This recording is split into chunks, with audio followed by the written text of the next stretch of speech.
So this video is going to talk about how we develop a use case. So first of all, the purpose for the use case is to focus people. Without a target for discussion, it's very difficult for a room of people to focus on things, because it's kind of like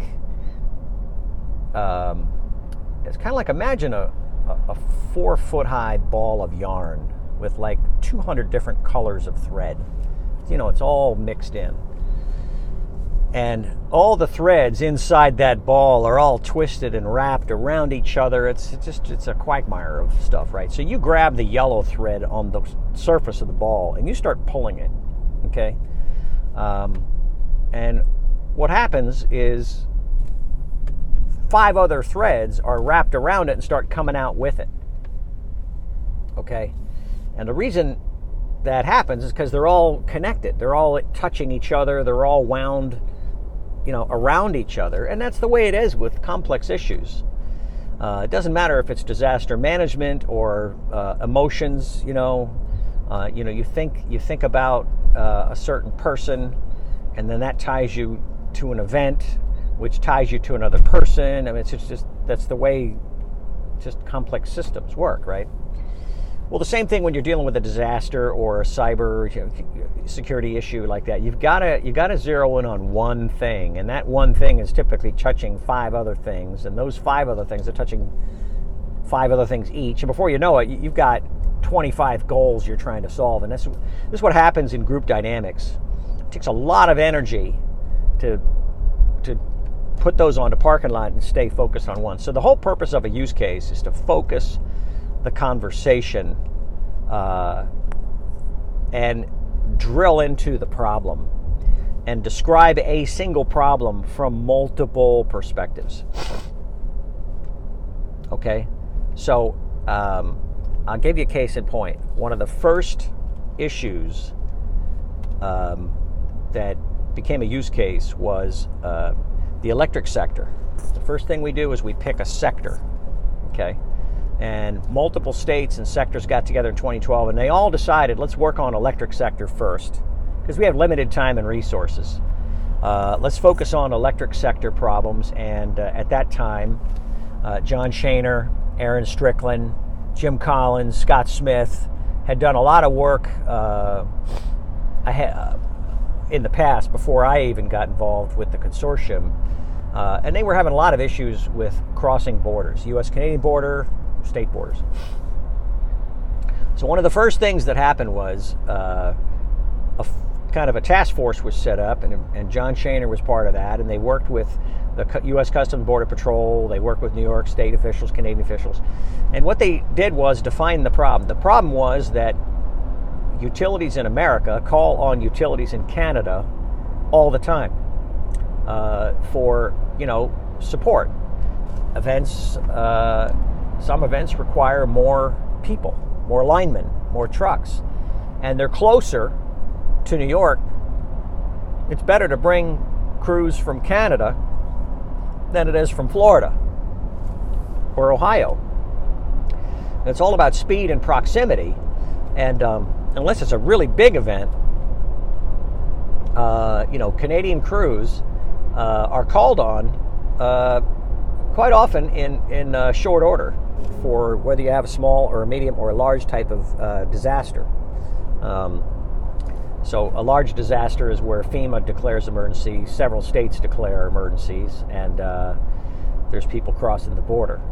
A medium event is the federal government doesn't declare an emergency, but 2 or 3 states declare an emergency for some snowstorm or whatever. And those declarations are important to get across the border. But a small event happens a lot, and that means no states declare emergency, the feds don't declare emergency, and now there's no documentation to get the crews across the border, which they have to have. They have to have an invitation, which is like an emergency declaration, to get across the Canadian border. So the task force basically looked at this issue from a number of perspectives and developed kind of their first product was, well, what is the problem? So they had to define the problem together. Then what is the current process, education, what's the current process to get across the border? right? Are the utilities following that? Do they know what that process is? And that's part of the problem is you got to retrain and retrain and retrain this all the time because there's turnover, new people come on board. It's just, it's human, it's the human factor, right? It's constant training and education is needed. And so the product they produce, so the problem they defined, what is the short-term solution is always starts with education. What's the current process? What happens now, and getting everybody on speed. And so what they decided to do, the short-term solution, was to aggregate all that information at these various websites and put it into one place and start marketing that, start promoting that. And that became, that was a product produced by the Fleet Response Work Group. One of the first ones was the U.S. Canadian Border Crossing Guide. It was a PDF, about 5 pages, explained the process, had the templates and things in there. And lo and behold, we saw results from that because when the process was followed, the results were reduced on average from about 2 hours a truck to about 20 seconds. Okay? Big reduction. Now, time is money. Time is lives sometimes. Time is power restoration faster. There's a lot of factors to that.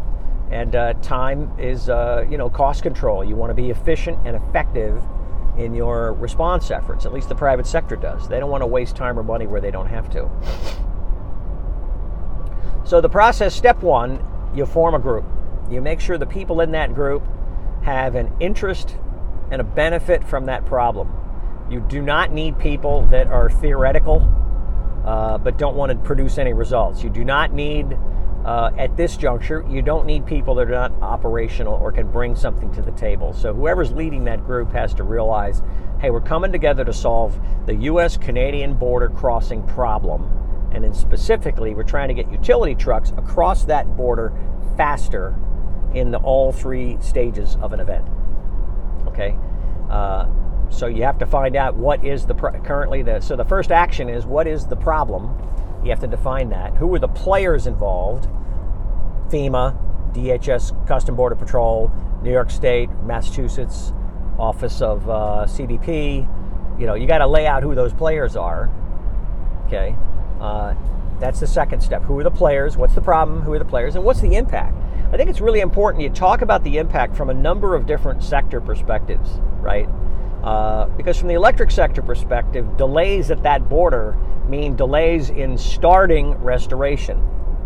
Well, how does that impact the food sector? If restoration begins on a Monday instead of a Tuesday, it's a big deal. If it's delayed till Wednesday, that's a really big deal. So you want to understand the perspectives and the importance of solving this problem so that people involved in it are motivated to stay involved.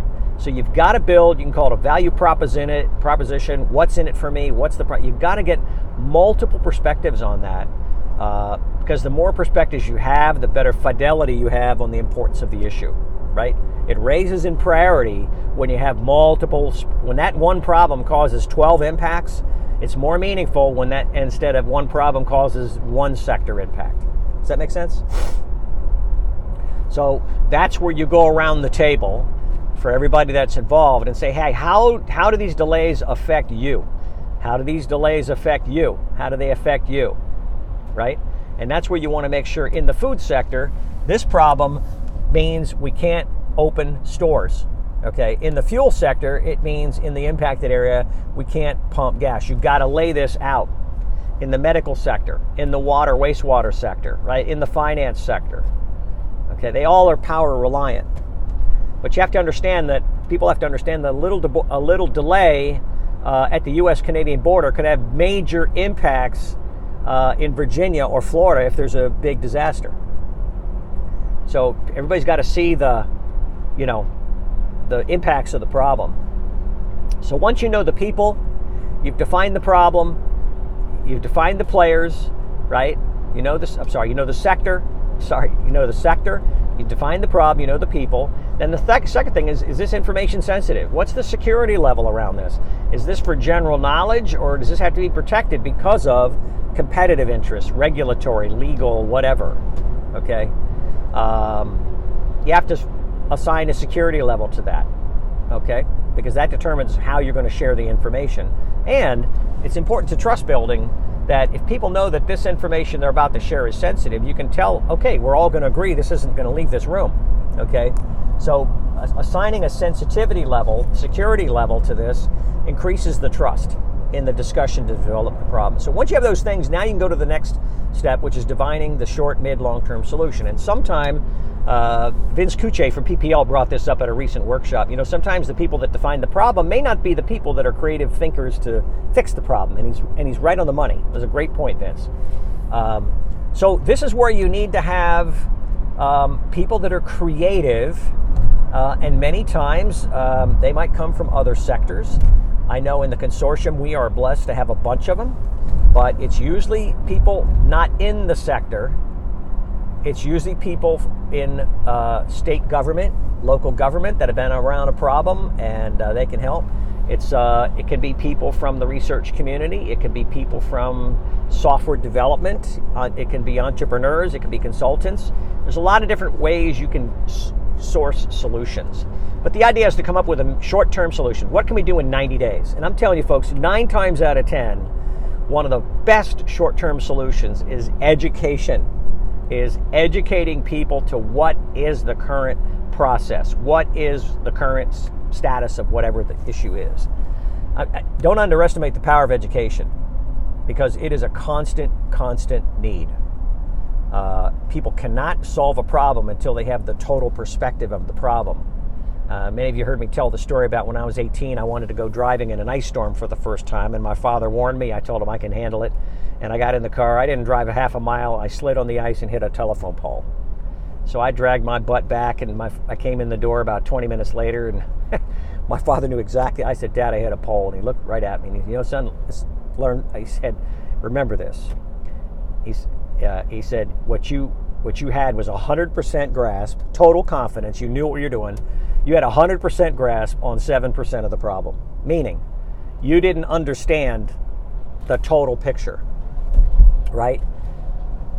We know what we know, and we think that's all there is to know. And folks, I can tell you, nobody knows everything, okay? And if they tell you they know everything, be careful. They mean well, but no one knows everything. There's always something we can learn, and usually it's the things we don't know are the things that really kill us when we get into these things. So, but if you can produce a short-term solution with education, right, or mapping of a process, always helpful. People are visual. Nobody reads much anymore.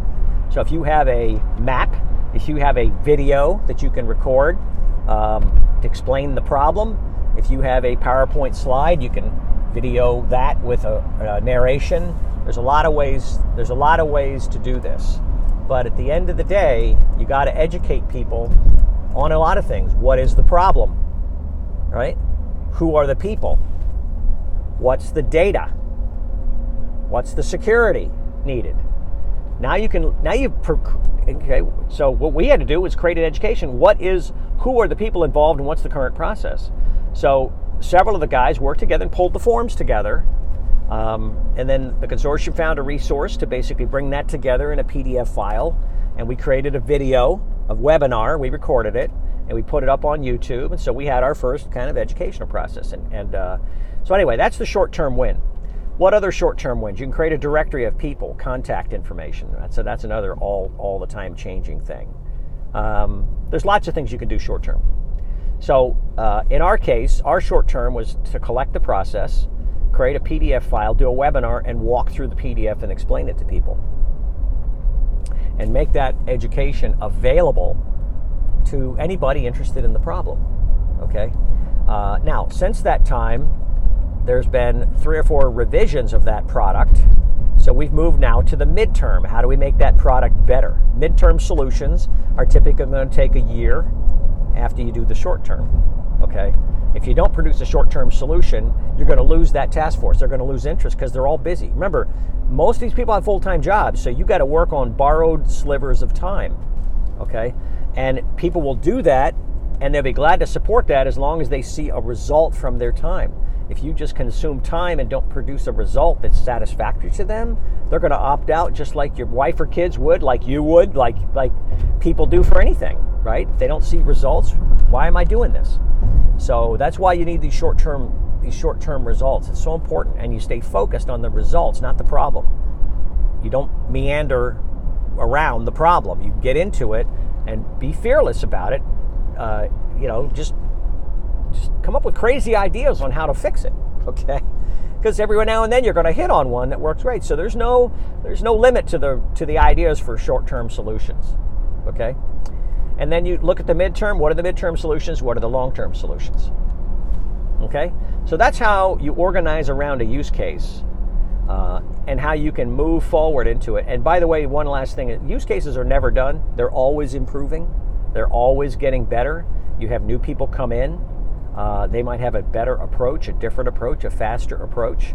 You have new sectors come in that might take that solution and add a spin to it, and it becomes a whole other product. Okay?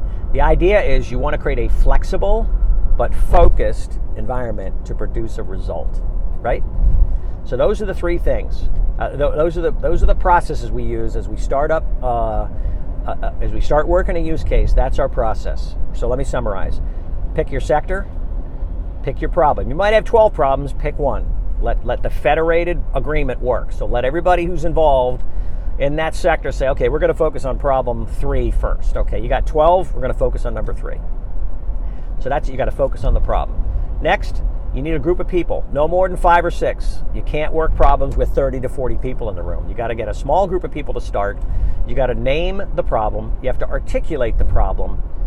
That's the first step. Okay? You've got to define the problem. Now, you can have a few more people in there. I encourage you to get a few more sectors involved because then you can get multiple perspectives. Okay? So public or private, doesn't matter. Fed, state, local, doesn't matter. Food, fuel, pharmacy, doesn't matter. So the next step is, what are the impacts of the problem? You've picked it, you've defined it. Now what are the impacts across multiple groups? Because you want a shared perspective, right? You want a 360-degree perspective on the same thing. Okay, I don't need more people to come up with more use cases. I need them to focus on this problem. And if they have nothing to offer on this one, that's fine. They might have something to offer on another one. We put that on the parking lot. We'll get to that later. Right now, we're focused on this one. Because you can only work one thing. You can only do this one at a time, from my experience. Okay? So now you've defined the problem. Now you're looking at the impacts of the problem. Okay? Now you need to find, okay, now who are the people involved that are going to be involved in the solution? Who from government, who from private sector, trade association, who is going to be part of that? So you define the people. And what is the information? What's the data? What are the processes? What are the websites? What are the PDFs? What are the white? What is the research? What is the data required to address that problem? Okay? What are the processes and forms that are in place now? You got to aggregate that. Okay? And then the last thing you do is you define the security level of this information. If it's going to be shared, you got to know what the security is before you share it. In other words, if it's going to be open source, okay, no problem. But if there's sensitive information, you got to have everybody know that, okay, then we're going to lock this down. That's why we built the SICE, the Sensitive Information Sharing Environment, so we could keep this information private and work in groups that are all vetted and do that work within the SICE. So they know each other, right? So there's trust. So for the most time, we're not working on super sensitive stuff when we're doing use cases, but every now and then you're going to run across one, and you just don't want to provide sensitive information where people in the task force or in the group aren't going to share because they don't know who's going to look at it. So you got to nail that down right up front, okay? And you never violate that trust. And if you do it by mistake, you catch it and you apologize immediately and you move on, okay? But if you violate that trust because of carelessness or just, you got the wrong people in the group who didn't agree, who, said they agree, but then they leaked it out, you got to either get rid of that person out of the group, or you got to come back and let everybody, hey folks, we need to fix this, okay? So that trust is more important than anything, okay? Anyway, so once you've got those things in play, right? The sector, the problem, the people, the data, the security. Now you can move to the solution development phase, right? What is the short-term, mid-term, and long-term solution for this, right? What can happen in 90 days? And I'm telling you, the first thing, look at education. Education. What's the process? All that.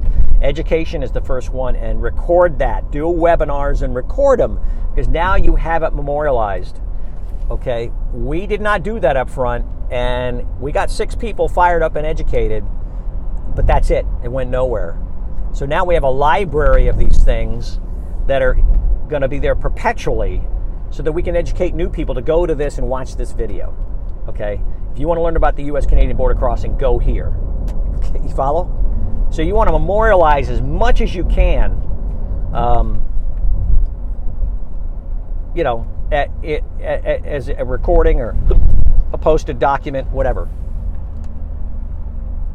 And then you start working the solutions, and that's where you can bring in solution providers. You can bring in, software people.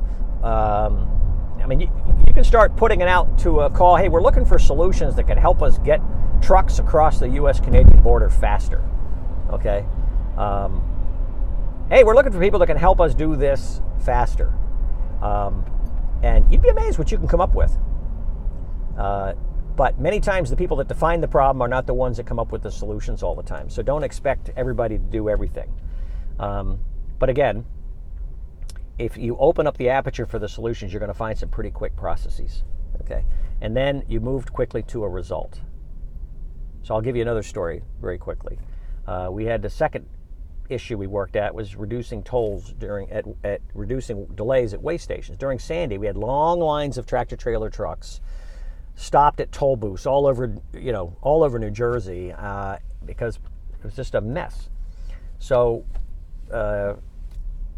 John Shaner got calls from the electric sector.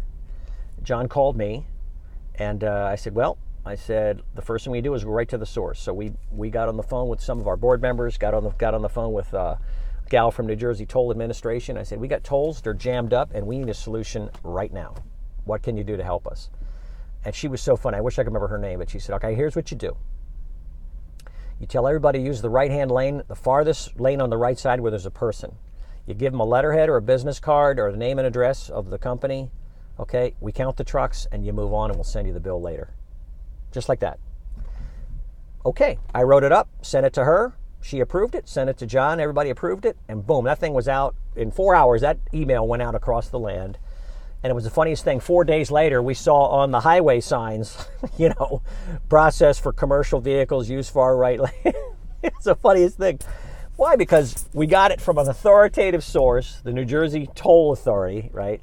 And we were able to push it out. Now, that was a quick example of how we figured out a process. So we didn't have a process back then, but as you can see, we defined the problem: delays at toll stations, right? We knew the impact. You can't get power on fast if you have delays. We knew the people. We knew we had to get hold of the Jersey Toll Authority. We needed a process, right? There are no security issues, and our short-term solution was an email with a process, and we sent it out. And we came back and did education later, but we solved the problem right on the spot. And it was just because we had enough people that had been wired up to produce solutions like this. And we used our board of directors and our private sector partners to say, hey, try this, try this. And I think at the end of the day, the consortium doesn't have the burden that government has to try stuff and fail. So we don't have the fear factor or the hesitancy factor that the big organizations have, just because with big organizations there's more concern about making mistakes, and as long as we don't do anything illegal, everyone's going to forgive you if you screw up, as long as you're honest about it, if your heart's in the right place. So anyway, I've gone 23 minutes on this one, but anyway, I wanted to give you some concrete examples and really describe the use case process and how we organize information and people and drive to a result. We can get quick decisions made fast, and we continue to work long-range solutions with a group that can stay on it if they are interested in it because they're passionate about it, and that will move into other things. So the more solutions you create, the more times you go through this process, the more times you will go through the process, because now you understand it. Boom, now you can do it. Kind of like skiing. The first time I was skiing, I was on a little slope and like that. Second time, third time, I'm going down the mountainside because I got more confidence. I got more belief that I could do it. And that's human nature. It's got to build muscle memory. And so, with any process, you got to build muscle memory, like learning to drive, right? When you first start to learn to drive, you're aware of all this stuff, and a year later, you're driving, you're talking on your cell phone, cup of coffee, steering with your knee, because you're confident in what you're doing. It's the same thing with this process. So, okay, hope that helped.